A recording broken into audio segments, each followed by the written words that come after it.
Okay, very good afternoon, everyone. Now we come to the next lecture. Whose lecture was there before my lecture? Please use the chat box. किसका lecture था? मेरा पहले binning lecture किसका था? हिंदी था. Okay. अभी आपका जो टाइमिंग दिया है 1:30 to 2:15 है आपका लेक्चर का टाइम. 1:30 को लेक्चर स्टार्ट करना है और 15 मिनट्स आपको ब्रेक दिया है ये एक जगह से दूसरे जगह पे आपको शिफ्ट करने के लिए. लेकिन आप बहुत लेट हो रहे हैं. अभी आज का लेक्चर का अभी अटेंडेंस बहुत कम हो रहे हैं. अभी इसका ऊपर आपको एक्शन होएगा. फिर बाद में मेरे को कुछ नहीं बोलने का. मेरे पास जो सिस्टम जनरेटेड अटेंडेंस आते हैं मैं डायरेक्टली आपका क्लास को पहुंचा देंगे. Okay, come on, tell me quickly last class what we have done.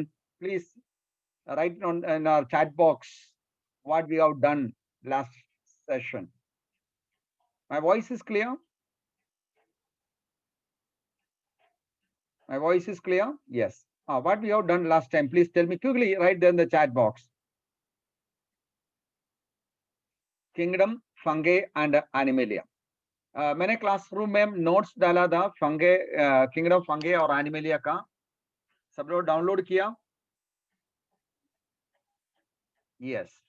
So today most probably this chapter will get finished. After that you will get the assignment. You are getting various assignments, and next week, this week, anytime there will be one test also based on chapter 1 and 2. वो मैं आपको बताऊंगा कभी करना वाला है करके, but you have to prepare for that. So now we come to the topic. Let us finish this topic first, because last lecture we have some other plan.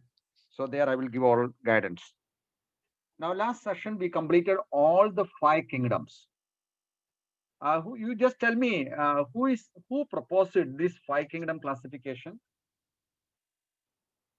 A 5 kingdom classification किसका proposal है? Who proposed it? What is the name of the scientist? Yeah, R.H. Whittaker. R.H. Whittaker, not R.J. R.H. Whittaker. And according to him, all the living organisms in this world classify into how many kingdoms? Into how many kingdoms? अब थोड़ा ध्यान से बैठना क्योंकि आपको आपका जो chat box ready रखना. 5. So 5 kingdoms. Now out of these 5 kingdoms, in one kingdom, all the prokaryotes have been placed. सभी prokaryotes को एक किंगडम में प्लेस किया है. वो किंगडम कौन सा है? Kingdom Munira. Very good. So Kingdom Munira, in that all prokaryotes have been placed, whether it is unicellular or even filamentous or whatever. बाकी सभी किंगडम में, चारों किंगडम में आपको देख सकता है सभी यूकैरियोट्स को प्लेस किया है. लेकिन ये जो 4 किंगडम है, सभी किंगडम यूकैरियोट्स का है. ये 4 किंगडम में एक किंगडम में ओनली यूनिसेल्युलर देयर. वो कौन सा किंगडम है? नहीं, मेरा क्वेश्चन 4 यूकैरियोटिक किंगडम से, वो यूकैरियोटिक किंगडम से एक किंगडम उसमें पूरा यूनिसेल्युलर है. कौन सा है? वो कौन सा किंगडम है? Kingdom Protista. तो किंगडम प्रोटिस्टा में जो यूकैरियोटिक मेंबर्स है, सभी eukaryotic members are unicellular. Can you give me one example for unicellular eukaryotic organism? Amoeba. Amoeba there, Paramecium there, Chlamydomonas there, Euglena there. Like that, so many examples आपको protista का अंदर बोल सकता है. सो protista के बाद आपने एक किंगडम देखा. कौन सा किंगडम देखा? प्रोटिस्टा के बाद जो आया हुआ किंगडम कौन सा था? Kingdom Plantae. किंगडम प्लांटे में जो ऑर्गेनिजम्स रहता है, सभी organisms they are preparing their own food materials. बराबर? सभी, बिकॉज उनको green pigments, they have pigments and everything, so they can prepare their own food. And mostly we are calling them one particular name. They are preparing their own. इसलिए उन लोगों को हम एक नाम बुलाता है. What is the name of that? What we call all plants who are able to prepare their own food.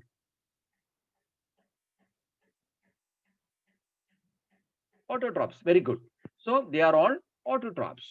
और उसके आगे फोर्थ किंगडम आपने स्टडी किया. ये फोर्थ किंगडम में आपने देखा सभी मेंबर्स, फोर्थ किंगडम का सभी मेंबर्स कैसा है? हेटरोट्रॉप्स है. They cannot prepare their own food. They are mostly saprophytes or parasitic like that. They are staying together or they are staying, and they don't have any green pigments also, but they have cell wall. Plant का जैसा उसको cell wall है. वो कौन सा kingdom है?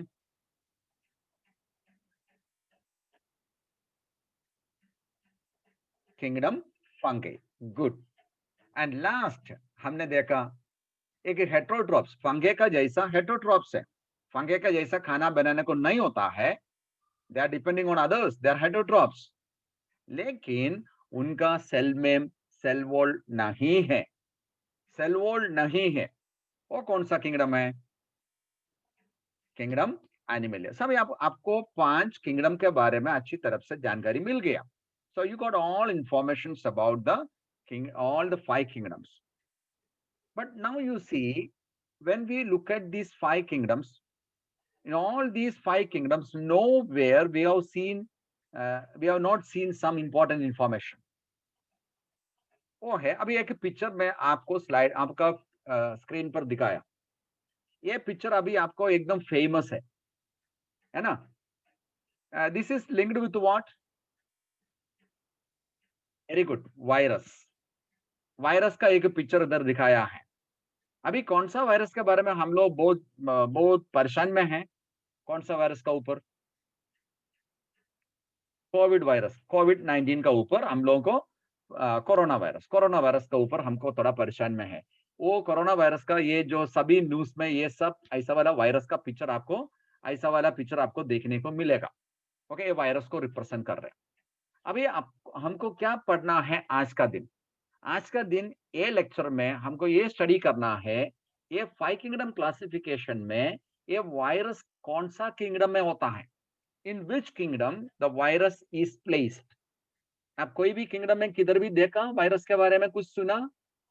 कोई भी किंगडम में देखा? 5 किंगडम में नहीं देखा. सो इसका मतलब ये वायरस को ये 5 किंगडम में किधर भी कुछ भी प्लेसमेंट नहीं मिला. सो आज का लेक्चर में हम लोग क्या देखने को जा रहे हैं? आप देख लीजिए. अभी टॉपिक आ रहे हैं उधर. आज का टॉपिक हमको 3 छोटा टॉपिक स्टडी करना है. हम आज 3 स्मॉल टॉपिक्स के बारे में स्टडी करेंगे. सबसे पहला वाला वायरस है. उसके बाद वायरोइड्स, वो दूसरा एक आइटम मैं बताऊंगा अभी. और तीसरा है लिचेंस. क्या क्या आप आज देखने का है हमको? Viruses, viroids and lichens. ये 3 स्मॉल टॉपिक्स हमको डिस्कस करना है अभी ये टाइम में. अभी सबसे पहले हम देखने को जाता है वायरस के बारे में. Okay. Now just look at there. आपका स्क्रीन पे आ गया है. ओके. नाउ वायरस के बारे में बात करने को जा रहे. Now you see that what is written over here. Okay. So when you look at over here, in this 5 kingdom classification, virus organism मतलब वायरस ये एक सेलुलर ऑर्गेनिज्म है. ये सेलुलर मतलब क्या होगा? व्हाट में भी आपका नॉलेज में ये एस सेलुलर. अब इधर देखिए ये सेलुलर लिखा है. What is this S cellular? आप क्या सोच रहे हैं? ये सेलुलर बोले तो क्या हो सकता है? ये सेलुलर मतलब सिंगल सेल का मीनिंग नहीं है. No cell. हमको no cell. A means absent है. A means absent. ये मीनिंग है. सो ये का मतलब एब्सेंट. मतलब एक सेलुलर ऑर्गेनिज्म नहीं है ये वायरस और वायरोइड्स. ओके. ये जो वायरस और वायरोइड्स को 5 किंगडम क्लासिफिकेशन में किधर भी जगह नहीं मिला. Is not mention anywhere. ये 5 किंगडम क्लासिफिकेशन का एक डिसएडवांटेज है. Okay, they don't have the cell. और नॉट ओनली दिस वायरस और वायरॉइड्स, इवन लिचेंस के बारे में किधर भी नहीं बोला. मैंने आपको कल बोला लिचेंस क्या है. एल्गे और fungi, they will live together, एक सिम्बायोटिक रिलेशनशिप के बारे में मैं कल आपको बताया था. सो ये जो लिचन है, लिचन को भी 5 किंगडम क्लासिफिकेशन में किधर भी प्लेसमेंट नहीं दिया है. ये आपको ध्यान में रखना. 5 किंगडम क्लासिफिकेशन का एक ड्रॉबैक है, एक ड्रॉबैक है, एक डिसएडवांटेज है. समझ में आया friends? Okay, now now what you can see that, अभी हम वायरसेस के बारे में बात, अभी 2-3 सेंटेंस में हमने बात करने को जा रहे हैं वायरसेस के बारे में. ये वायरसेस कैसा है, याद रखना. Virus is non cellular. Viruses are non-cellular and not truly living. Viruses is not a living one. So viruses को living one करके consider नहीं करता है. Or it is not a true living one because they are non-cellular. Because they are non-cellular. Because of this reason, RH Whittaker ने 5 kingdom classification में virus को किधर भी प्लेसमेंट नहीं दिया. So अभी समझ में आया why viruses is not there in 5 kingdom classification. Why virus is not there in 5 kingdom classification? एक वर्ड में बताइए आप. Why viruses is not included in 5 kingdom classification? Because they are not true living. They are not true living. True. They are not true living. Not true living means not the living one. क्योंकि उसको पक्का cell नहीं है, non cellular है. और दूसरा, आप देखिए वायरसेस को एक स्पेशल कैरेक्टर है. अभी आपको बोल रहे, अभी ये कोरोना का टाइम है, सबको सबको बोल रहे आप डिस्टेंस मेंटेन करना और बार बार हाथ वॉश करना, क्लीन करना, ये सब कुछ बोल रहे. क्यों? ये वायरस है ना, ये वायरसेस को एक कैरेक्टर है, एक लिविंग सेल का बाहर रहता है. अगर एक पेपर में है या किधर भी हो ऐसा प्लेस किया है, वो तभी तभी वो लिविंग वन नहीं है. That is there in the crystalline state. That virus is there in a crystalline structure. वो इनर्ट है, वो एक्टिव नहीं है, वो इनर्ट है. समझ में आया? सो वायरस जब लिविंग सेल का बाहर होता है, अभी आपका हाथ में है, अंदर नहीं गया, आपका हाथ में है या आपका पेपर में है और बैग में है, आपको दिखने को नहीं मिलेगा. ये किधर भी पड़ा है, वो जब तक लिविंग सेल्स का अंदर नहीं जाता है, that virus is not active. That virus is not active. मैं बोलता हूं that virus is not active. वो कौन सा स्टेज में होता है? इनर्ट होता है. That is inert. लेकिन ये वायरस कभी एक्टिव होगा? वायरस कब एक्टिव होगा? ये वायरस कब एक्टिव होगा? जब ये एक लिविंग ऑर्गेनिजम्स का बॉडी में पहुंच गया. समझ में आया friends? So virus will be active the moment it gets into the living body और लिविंग सेल. लिविंग सेल, एक लिविंग सेल का बाहर रहता है ना, कुछ नहीं होता है. आपका हाथ में है, कुछ नहीं होता है. आपका सिर पे है, कुछ नहीं होता है. आपका बैग में है, कुछ नहीं होता है. लेकिन जब आपका बॉडी का अंदर पहुंच गया तो ये लिविंग सेल में जाएगा. लिविंग सेल में गया तो क्या होता है? It becomes active. It becomes active. So ये ध्यान में रखना. और दूसरा, ये वायरस एक्टिव होना है तो, ये वायरस एक्टिव होना है तो कोई भी एक लिविंग ऑर्गेनिज्म जरूरी है. कोई भी एक लिविंग ऑर्गेनिज्म जरूरी है. इसलिए इसको बोलता है ऑब्लिगेट पैरासाइट. मतलब एक लिविंग बॉडी में पहुंच गया तो पूरा लिविंग, अभी आपको मालूम है कोरोना वायरस अपना बॉडी का अंदर पहुंच गया तो क्या करेगा? अपना बॉडी का कंट्रोल उसका हाथ में होएगा. अपना बॉडी को हमको कंट्रोल करने को नहीं होगा, और अपना बॉडी को कंट्रोल करने वाला वो वायरस है. सो वायरस अपना हाथ में आ जाएगा, वायरस एक्टिव हो जाएगा, मल्टीप्लाई हो जाएगा और पूरा हमको तकलीफ देता रहता है. लेकिन ये एक्टिविटी चालू करना है तो वायरस कोई लिविंग बॉडी में पहुंचना चाहिए. ओके, सो जरूरी है, लिविंग बॉडी जरूरी है, इसलिए उसको बोलता है ऑब्लिगेट पैरासाइट. अभी एक क्वेश्चन मेरे को इधर मिला है, पैरासाइट मींस क्या है? पैरासाइट मींस दूसरा लिविंग ऑर्गेनिजम्स में लिविंग करके उसको डिस्टर्ब करना, उसको परेशान करना, उसका पूरा क्या बोलता है, दुश्मन देना. दुश्मन होना, दुश्मन इन द सेंस ना, इफ आई से उनको हार्म करता है, ओके, उनको हार्म करता है। अभी देखिए, आपको मालूम है, पहले हमेशा बोलता है, मॉस्किटो आके आपके ऊपर बैठा है, आपका ब्लड लेके जाता है, वो आपका अच्छी लगता है क्या? आपका ब्लड ज्यादा है इसलिए उनको मॉस्किटो को देता है? नहीं, वो मॉस्किटो आके लेके जाता है।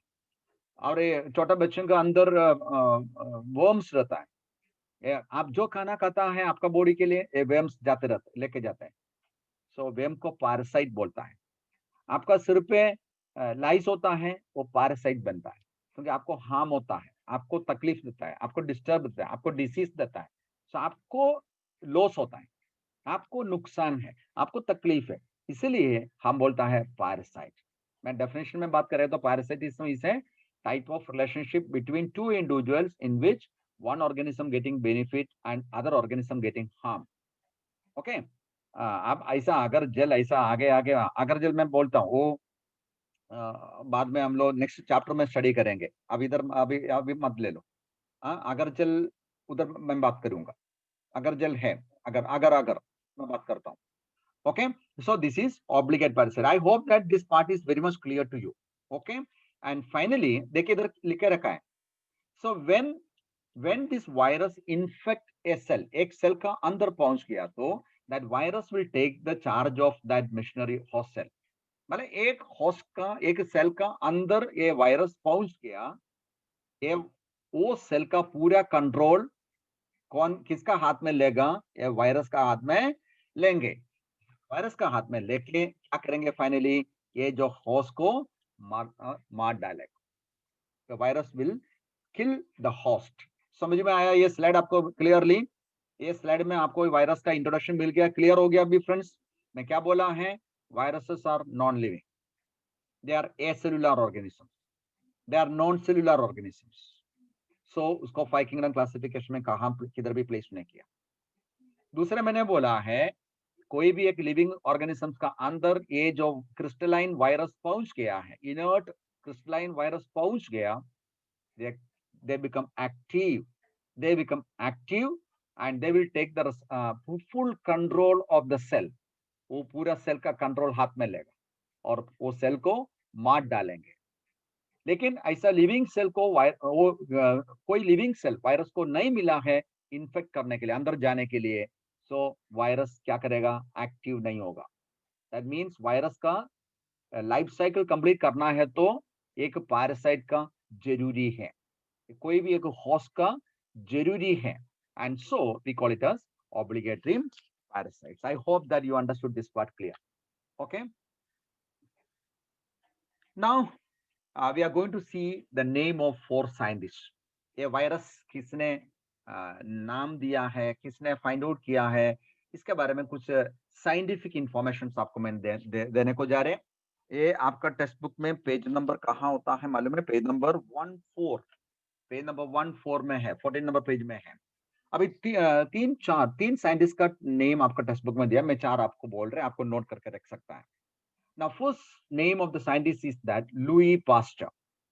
So Louis Pasteur, he is the man who gave the name virus। Virus को किसने नाम डाला? वायरस को किसने नाम डाला? Lewis pasture.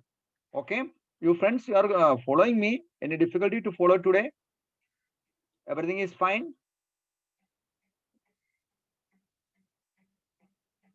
Chat box में response तो करो, everything is fine ना?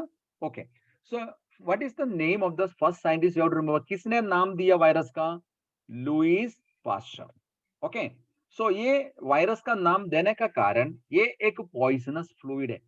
तो वायरस है ना, एक विनम, या इसका वायरस का मीनिंग यही है, विनम। विनम मालूम है, पॉइजनिक का विनम के बारे में बात कर रहे हैं, या poisonous fluid. So Louis Pasteur नाम दिया। अभी second name you have to remember is that is DJ Ivanovsky. DJ Ivanovsky, ये डीजे इवानोस्की आपका बुक में नहीं दिया है। Okay, it is not given there in the textbook. Okay, so उन्होंने क्या किया?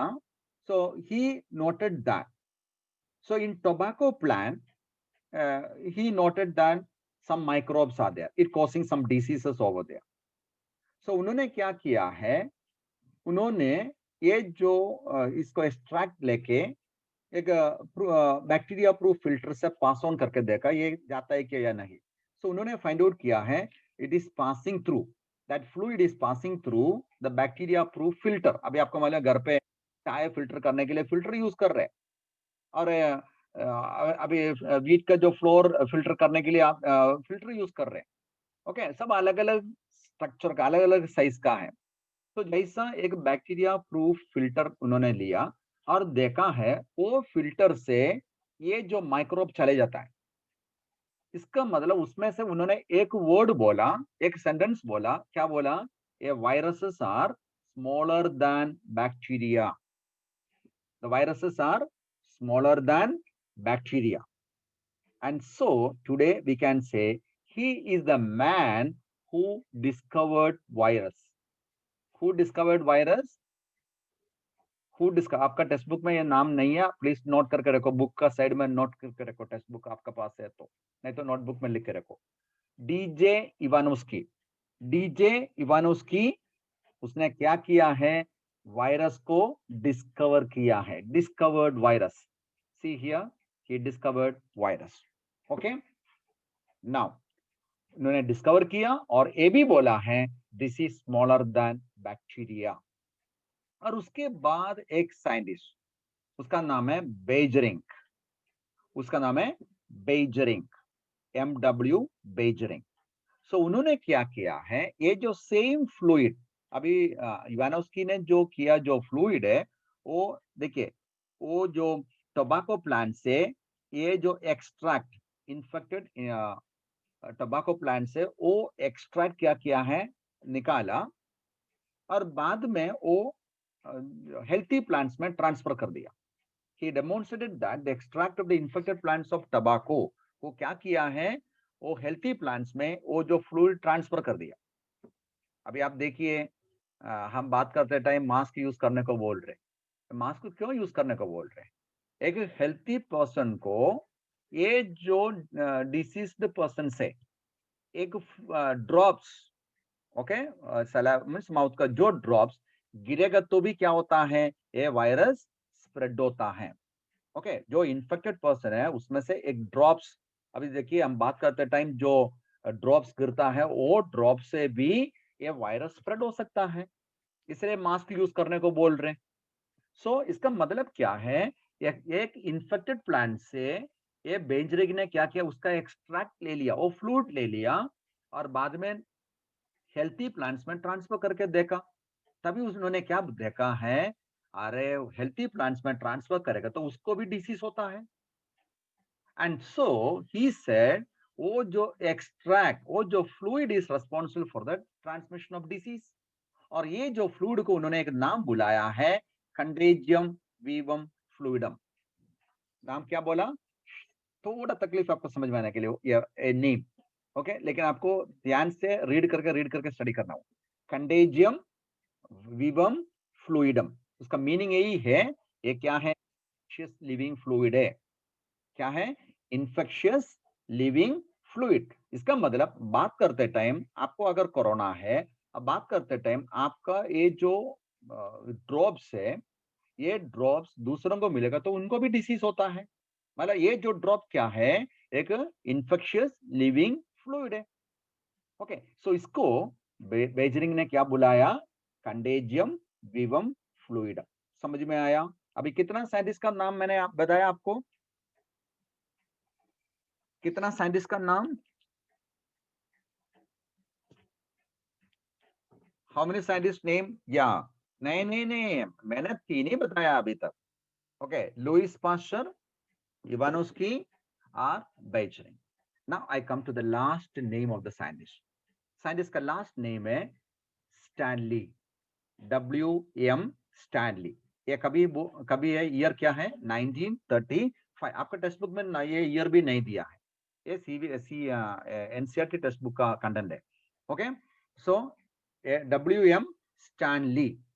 So he said that, Stanley ने बोला है वायरस कौन सा रूप में होता है? Viruses are crystallized, it is crystallized, it is crystallized. अभी हमारा नॉलेज वही है। So it is crystallized and the crystal consists of protein. Crystal में क्या है, ये वायरसेस का, ये क्रिस्टल में क्या है, ये प्रोटीन है। सो ये क्रिस्टलाइन रूप में रहता है, at present it is there in the crystalline form. That is why ये बोलता है हमेशा आपका हाथ वॉश करके बैठो। सोइल में क्या, सॉरी सोप पानी में या इसमें क्या होता है, ये इनएक्टिव हो जाएगा, मतलब वो खराब हो जाएगा। ओके, क्रिस्टलाइन रूप में है। सो एनीवे, मैं आपको 4 पॉइंट्स आपको और रिपीट करके बताना है। One, Lewis pasture, he is the man who gave the name virus. Ivanovsky discovered virus. M.W. Beiring said that this is an infectious living fluid. उन्होंने नाम दिया contagium vivum fluidum. And Stanley ने बोला virus is there in the crystalline state. Virus is crystallized, it can be crystallized, and crystals contain only or contain proteins. इतना आपको समझ में आया? Now we come to the next slide. Next slide, what is a virus? What is a virus? क्या लिखा है इधर? Very simple. A virus is a nucleoprotein. What is a virus? Virus is a nucleoprotein. Now, what is the meaning of nucleoprotein? Nucleoprotein means in this virus, you can see that there is a genetic material. Genetic material normally कहाँ होता है? Genetic material normally कहाँ होता है?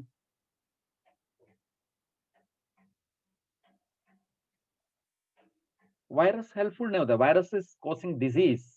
Viruses are causing disease. So not helpful. It is harmful. Okay? आपका polio वगैरह मालूम है ना? पोलियो, इवन एड्स, वो भी वायरल डिसीज है. Polio, that is because of virus. So many such diseases, all are causing diseases. So you can see that आपका जो जेनेटिक मटेरियल आपने आंसर दिया डीएनए. ये डीएनए कहाँ रहता है आपका बॉडी में? आपका सेल में. आपका सेल में कहाँ रहता है? न्यूक्लियस में रहता है. So nucleus is the place where genetic material is placed. The DNA or RNA, whatever is there. So अगर आप ये वायरस निकाल के देखेंगे ना, आपको ये वायरस देखो तो मालूम पड़ेगा वायरस को एक जेनेटिक मटेरियल होता है. Virus is having, every virus is having a genetic material. But remember, the genetic material is either DNA or RNA. The virus contains either DNA or RNA. लेकिन ये ध्यान में रखना, एक वायरस का अंदर एक ही टाइप जेनेटिक मटेरियल होता है. आरएनए तो आरएनए होता है या डीएनए तो डीएनए होता है. ये दोनों एक साथ कभी भी नहीं होता है. ओके, तो इधर देखिए, no virus contain both. No virus contain, देखिए, no virus contain both. Either DNA होगा, नहीं तो आरएनए होगा. ओके, सो डीएनए तो डीएनए वायरस बोलता है, आरएनए जेनेटिक मटेरियल तो आरएनए वायरस बोलता है. लेकिन कुछ भी हो, ये जेनेटिक मटेरियल क्या है, कैसा है? इन्फेक्शियस है. जेनेटिक मटेरियल कुछ भी होने दो, but that is infectious. So in every virus, you can see that there is a genetic material. It can be either DNA or RNA. अभी आप ये वायरस देखिए, this is the virus. अभी ये वायरस का अंदर देखिए, कुछ गोल्ड का जैसा आपको कुछ दिखता है ना इधर. ये क्या है? What is this structure? What is this? इसका अंदर क्या रहता है? ये स्ट्रक्चर क्या है? Are you getting me what I'm doing over there? मैं कुछ कर रहा उधर, आपको दिखता है. मैं कलर चेंज करता हूँ. कौन सा कलर में डालना है? ओ, एक मिनट है. यस, देखिए, मैं एक कलर लेके आता हूँ, एक येलो कलर लेके आता हूँ. येलो कलर लेके आता हूँ. देखिए, सो ये स्ट्रक्चर, ये क्या है? What is this structure? Is the DNA या RNA. This is the genetic material. So इसका अंदर आप जो, आपको जो दिखता है, this is the genetic material. अभी ये जेनेटिक मटेरियल को कवर करके देखिए, एक स्ट्रक्चर है. ये जो कवर है ना, एक बॉल का अंदर, अभी कोकोनट का अंदर, जो शेल का अंदर कोकोनट है, उसका बाहर शेल है और फाइबर है जैसा है. ये देखिए, ये न्यूक्लियो प्रोटीन को पूरा कवर करके एक स्ट्रक्चर है. ये स्ट्रक्चर को बोलता है capsid. This is known as capsid. So you got this point clearly now. एक वायरस इज क्या है? Virus is a nucleoprotein, and this nucleoprotein is having a genetic material DNA or RNA that is surrounded by a protein coat. ये protein है, protein material से बनाया हुआ है. ये प्रोटीन कोट है, उसको बोलता है capsid. Okay, I hope that you understood this point clearly. Now you can see that viruses normally they are infecting plants. That means it is infectious. मेरे को किसी ने पूछा है ये हार्म करता है, बेनिफिट क्या है ऐसा. It is causing diseases. ये plants को infect करता है. Now you see it is affecting plants. It is attacking plants which causing diseases. लेकिन plants को attack करने वाला जो वायरस है, उसका जो वायरस, वो जो वायरस का genetic material normally single stranded RNA होता है. Are you following me, friends? The virus which attacking plants are having single stranded RNA. Single stranded RNA. Are you getting me? So plants को attack करने वाला virus को RNA है. RNA present as a genetic material, that is single stranded. Then there are viruses which attack animals also. Not only virus, so not only plants, but animals are also getting affected by virus. इसलिए हमको अब हम अभी सफर कर रहे हैं. अभी हम एनिमल्स को अटैक करने वाला वायरस वो आरएनए वायरस भी हो सकता है, डीएनए वायरस भी हो सकता है. प्लांट्स को अटैक करने वाला कौन सा टाइप वायरस है? प्लांट्स को अटैक करने वाला वायरस कौन सा टाइप वायरस है? प्लांट्स को अटैक करने वाला virus, very good, RNA virus. Animals को अटैक करने वाला वायरस वो कौन सा टाइप है?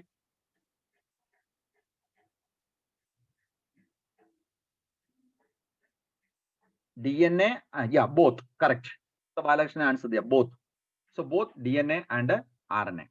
लेकिन एक डिफरेंस वहां है, ये आरएनए है तो वो आइदर सिंगल स्ट्रैंड हो सकता है या double strand. Normally RNA single stranded है. प्लांट्स में जो आरएनए अटैक करता है वो सिंगल स्ट्रैंडेड है. लेकिन एनिमल्स में अटैक करने वाला जो वायरस है उसमें RNA is the genetic material, but it can be either single stranded और डबल स्ट्रैंडेड.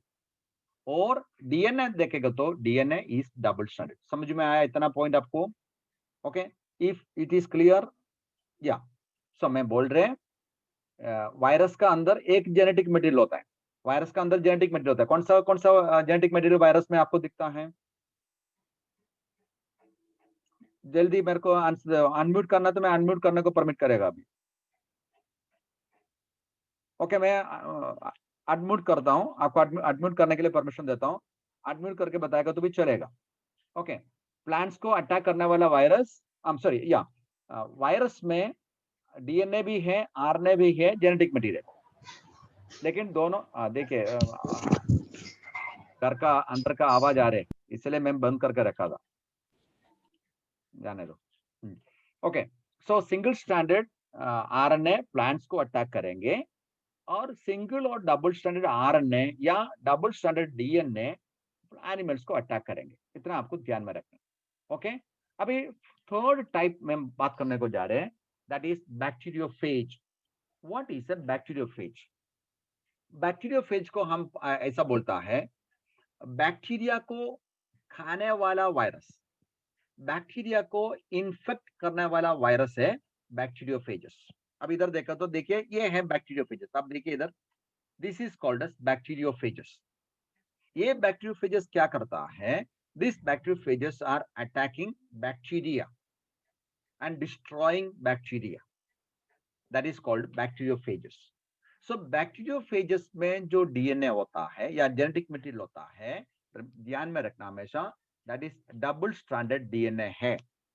बैक्टीरियोफेज में जो जेनेटिक मटेरियल होता है that is double stranded DNA है. ओके, इतना बात करके मैं नेक्स्ट स्लाइड में जाता हूं. अभी मैंने आपको बोला है ये जेनेटिक मटेरियल को कवर करके एक प्रोटीन कोट होता है. What do you call that protein coat?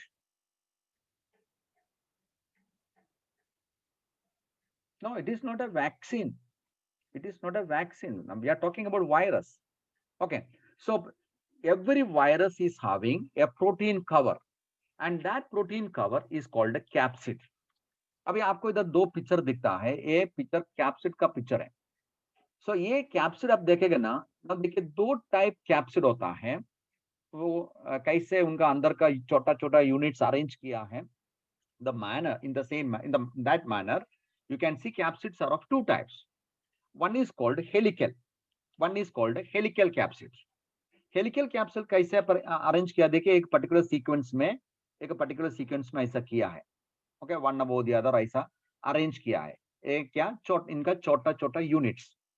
लेकिन दूसरा एक टाइप है पॉलीहेड्रल ज्योमेट्रिक टाइप। देखिए ज्योमेट्रिक टाइप में है, इधर देखिए आपको पूरा देखने को नहीं मिलता। अब ये छोटा यूनिट क्या है, दिस इज द छोटा unit. Now you see this is one small unit, this is another unit. अभी आपको मालूम है जो गोली, आप गोली लेते हैं ना, मतलब गोली इन द सेंस अभी जो खेलने के लिए यूज करते हैं ना, और जो ग्लास का, मार्बल का। सो ऐसा वाला units one after the other उनको प्लेस किया है। ये है छोटा छोटा यूनिट्स मैंने बोला, ये छोटा यूनिट्स को बोलता है कैप्सोमियर। अभी देखिए इधर, the protein coat capsid is made up of small subunits, उसको क्या बोलता है, कैप्सोमियर बोलता है। That capsomere protecting the nucleic acid what is there inside. Okay, the nucleic acid the genetic material what is there inside. अभी इसका अंदर genetic material है, अभी इधर का निकाल के रखा है, इसलिए आपको देखने को मिलता है अंदर का क्या है करके। सो ये जो छोटा छोटा यूनिट्स को बोलता है capsomere. And when this capsomere is joined together becoming a single structure, then it is called a capsid. This is called a capsid. ये क्लियर हो गया, ये exam short one mark question को ये इंपॉर्टेंट है। ओके, कैप्सिड क्या है। Now now second next thing is that it causes disease. मैंने बोला ये हमको यूजफुल, वायरसेस हमको यूजफुल नहीं है, बिल्कुल यूजफुल नहीं है। Just look at the picture, डरना नहीं। ओके, सो ये वायरसेस आपको क्या देता है, इट कॉजेस डिसीजेस। कौन सा डिसीजेस है, देखिए देखिए मम्ब होता है। हाँ देखिए इधर मम्ब होता है, बच्चे को मम्ब हो गया है। ओके, ना दूसरा देखिए स्मॉल पॉक्स। देखिए ये स्मॉल पॉक्स केस है। आपको चिकन पॉक्स आता है, ये मालूम है, वेरी कॉमन है। ओके, सो ये है, ये देखिए ये माउथ का सराउंडिंग में ऐसा ये आता है, वायरल अटैक है वो, इसको बोलता है हेर्प्स। ये हेर्पस हो गया। और बीच में आपको स्नीजिंग वगैरह आता है, दैट इज कॉल्ड इन्फ्लुएंजा। और नबी अभी द सीरियस डिसीज है एड्स। सो ये सब देखे ना, ह्यूमन बीइंग्स में सारे बहुत डिसीजेस ये वायरसेस का तरफ से होता है।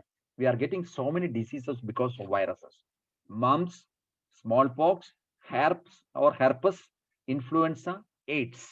Can you remember one or two names? Can you write them in the chat box the first letter?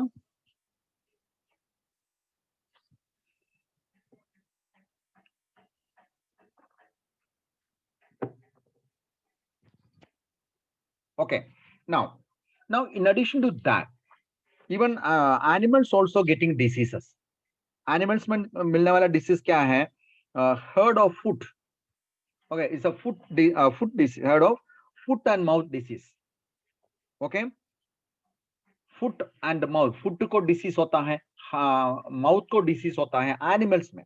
Animals का फुट पैर में डिसीज होता है, या माउथ को डिसीज होता है। और ह्यूमन बीइंग्स का फिर बोलने का नहीं। अभी स्वाइन फ्लू, ओ फ्लू, अभी स्वाइन बर्ड्स फ्लू के बारे में हम लोग बात कर रहे हैं। सारे बहुत बर्ड्स को इधर अभी बर्न किया है, स्वाइन फ्लू। ये स्वाइन फ्लू ये सब क्या है, वायरल डिसीजेस है। Okay, AIDS we can notice that because of virus आपका ह्यूमन बॉडी का इम्यून सिस्टम कोलैप्स होता है। ओके, एड्स वायरस आपका बॉडी में पहुंच गया तो क्या होगा, आपका बॉडी का जो इम्यून पावर है ना, इम्यून सिस्टम है ना, वो कोलैप्स होके आपको कुछ भी सारे बहुत डिसीजेस आएंगे, वो डिसीजेस से आप मर जाएगा। Okay, that is AIDS. Okay, और एड्स का फुल फॉर्म है acquired immunodeficiency syndrome. Acquired immunodeficiency syndrome. Okay, और अभी मैंने आपको एनिमल्स का बोला, प्लांट्स, ह्यूमन बॉडी का बोला, ह्यूमन बीइंग्स का बोला। अभी प्लांट्स में भी वायरस डिसीज देता है, या सारे बहुत diseases you can see there among plants also. ये है mosaic formation, leaf rolling, leaf curling, yellowing and vein clearing, dwarfing, standard growth, like that सारे बहुत डिसीजेस आपको प्लांट्स में भी देख सकता है। अब इधर दो पिक्चर्स आपको देख रहे हैं, one is called tobacco mosaic virus. ये वायरस टोबैको मोसाइक में टोबैको प्लांट्स में अटैक करने वाला वायरस का स्ट्रक्चर ऐसा है। ओके, टोबैको मोसेक वायरस या टीएमवी। ये है बैक्टीरियोफेज। मैंने बोला बैक्टीरियो को खाने वाला एक वायरस है, दैट इज कॉल्ड बैक्टीरियोफेज। ये बैक्टीरियोफेज देखिए ऐसा होता है, Okay, now it looks like this. Okay, AIDS spread through passage of what you can say, human fluid, body fluids from one person, infected person to healthy person. Infected person से ये जो body fluid healthy person में transmit हो गया तो virus spread होता है। और normally it is a sexually transmitted disease है और सेक्सुअल केस में ट्रांसमिट होता है। इवन इन्फेक्टेड नीडल यूज करते तो होता है। ब्लड ट्रांसफ्यूजन में ये डिसीज स्प्रेड होता है। So many reasons are there. Okay, now next you can see that now you see all these are various types of virus. देखिए, this is tobacco mosaic virus, this is adenovirus, this is influenza virus, this is bacteriophage. इसका मतलब सभी virus सब देखेगा ना, वो सब same नहीं है। इसको अलग अलग स्ट्रक्चर, अलग अलग नेचर है। अभी इधर देखो तो आपको मालूम पड़ेगा टोबैको मोज़ेक वायरस का शेप और उनका कैप्सूल देखिए, उनका कैप्सूल, और एडिनो वायरस का कैप्सूल देखिए, वो अलग शेप है। सो इधर का शेप देखिए, डायमीटर साइज अलग है। इसका मतलब ये सारे बहुत वायरसेस हैं। द 4 वायरस मैंने आपको दिखाया, tobacco mosaic virus, adeno virus, आपका बुक में किधर होता है ये आपका टेक्स्ट बुक में पेज नंबर 15 में रेफर कर। तो you can see the adeno virus, influenza virus and bacteriophage, ये सभी वायरसेस हैं। लेकिन ये सभी वायरसेस को आप देखेंगे तो you can see that they have different shape and structure. That depends upon the arrangement of the capsomere. Okay, so this is about the viruses. Now you are going to see about the second one. Second one क्या है? Viroid. अभी ये viroid के बारे में ज्यादा बात करने को नहीं है। Nothing more to talk about this viroid. So it is क्या है? This is what? This is an infectious agent. ये जो वायरोइड जो बोलता है, this is an infectious agent with low molecular weight RNA है। मतलब ये छोटा आरएनए, अभी आरएनए निकाल दिया, ये आरएनए निकाल दिया तो उसमें से डिसीज स्प्रेड होता है। प्रोटीन कोड का जरूरत नहीं है। सो ये क्या है? White is a viroid. Viroid is an infectious agent. ये ध्यान में रखना, virus is an infectious agent with a free low molecular weight RNA. Low molecular weight RNA. That means viroid is an RNA. Short form में देखें तो viroid is क्या है? What is viroid? Viroid is an RNA. लेकिन ये virus RNA क्या है? ये इन्फेक्शियस एजेंट है। लेकिन ये वायरस को कवर करके, ये आरएनए को कवर करके क्या नहीं है? नो प्रोटीन कोड कवरिंग नहीं है। So, अगर कवरिंग है तो क्या बुलाता है? What do you call if there is a cover around the RNA? What do you call? Please write in the chat box. If there is an RNA with an outer covering, what do you call it? You call it as virus. अभी easy हो गया ना? आपको मालूम है virus बोलेगा तो RNA surrounded by a protein cover. अगर ये प्रोटीन कवर नहीं है, प्रोटीन कवर, वो जो वायरस का प्रोटीन कवर आपने निकाल दिया, then what is left over?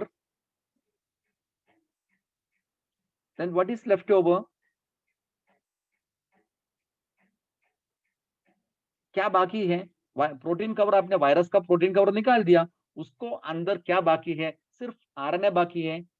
ये आरएनए को बोलता है viroid. That is called viroid. ये smaller than, no doubt, capsid निकाले, आउटर कवरिंग निकालेगा तो छोटा हो जाएगा।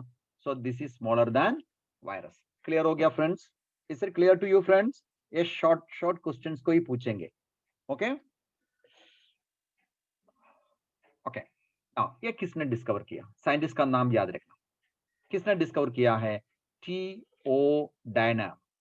Okay, T.O. Diner in the year 1971 discovered viroid. और कहां से डिस्कवर किया है? From the potato. From the potato he noted it. Now you see this is the potato. ये पोटैटो में एक डिसीज होता है, ये डिसीज का नाम है spindle tuber disease. Normal virus कैसा है? नॉर्मल पोटैटो कैसा है आपका? आप घर पे पोटैटो यूज करते हैं, नॉर्मल पोटैटो का शेप देखिए, ये है ना, this is the normal potato. But sometimes ये नॉर्मल पोटैटो क्या होता है, इलोंगेट होता है और स्पिंडल होता है जैसा। Now you see this is spindle, okay, ये ऐसा शेप में जाता है। सो ये जो पोटैटो क्यों ऐसा होता है, because of viroid, because of viroid. So इसको बोलता है वायरोड। मतलब ये जो पोटैटो का नहीं है, ये पोटैटो में ये वायरोड होता है। This is a disease, this is a disease which we call potato spindle tuber virus, sorry disease, potato spindle tuber disease. ये कौन सा वायरस से हुआ है, वायरस से नहीं है, वायरोइड से हुआ है। वायरोइड क्या है, only the RNA without protein coat. I hope this is clear to you. Okay friends, this is clear, any doubt? Please tell me, virus हो गया, वायरोड हो गया, उसमें कुछ हार्म होता है करके अभी तक किधर भी कुछ बोला नहीं है। ऐसा नहीं बोलता है इस हार्म हो गया करके, but it is a disease करके बोल रहे। But any kind of harm हमको है क्या, वो किधर भी नहीं दिखता है। ओके, उसके बारे में कुछ भी इंफॉर्मेशन सभी नहीं है, ये खाएगा तो क्या होता है। Okay, so now I want to come to lichens, क्योंकि अभी टाइम आपका टाइम एक्चुअली खत्म हो गया, 15 हो गया, अभी 16 हो रहे। मैं ये लिचेंस बात करके मेरे को आगे जाने का था। मैं एक काम करता हूँ, मैं लेक्चर इधर बंद करके, अभी आप बोलो मैं इधर बंद करूँ या 5 मिनट लेना है, लेकिन आगे नेक्स्ट लेक्चर है ना, आपको नेक्स्ट लेक्चर में जाने को तकलीफ होगा, इसलिए मैं मेरे आगे किसी को डिस्टर्ब नहीं करना है, ये सोच रहे मैं। ये मेरा लेक्चर में भी मैं आपको एक्सपेक्ट कर रहे हैं नॉर्मल एक्चुअल टाइम में, एक्चुअल टाइम में। ओके, सो ये मैं ये काम करता हूँ, ये जो पार्ट है ना लिचेंस जो है ना, शाम को 6:30 बजे, सॉरी 4:30 बजे मैं लूंगा। ओके, प्लीज रिमेंबर, मैंने जो लिंक दिया है अभी का, जो लिंक वही सही लिंक से आना, रोज लिंक के लिए वेट नहीं करना, हर दिन link same same same same same. Okay, so 4:15 मतलब 4:15 को मैं ये प्लेटफॉर्म को ओपन करेंगे, ओपन करके रखेंगे। You can enter after 4:15 and then I will talk about this lichen, and after that आपका टेक्स्ट बुक का एक्सरसाइज वगैरह करके चैप्टर 2 आज खत्म हो जाएगा। Okay, okay then friends, come back at 4:15. Okay then, bye.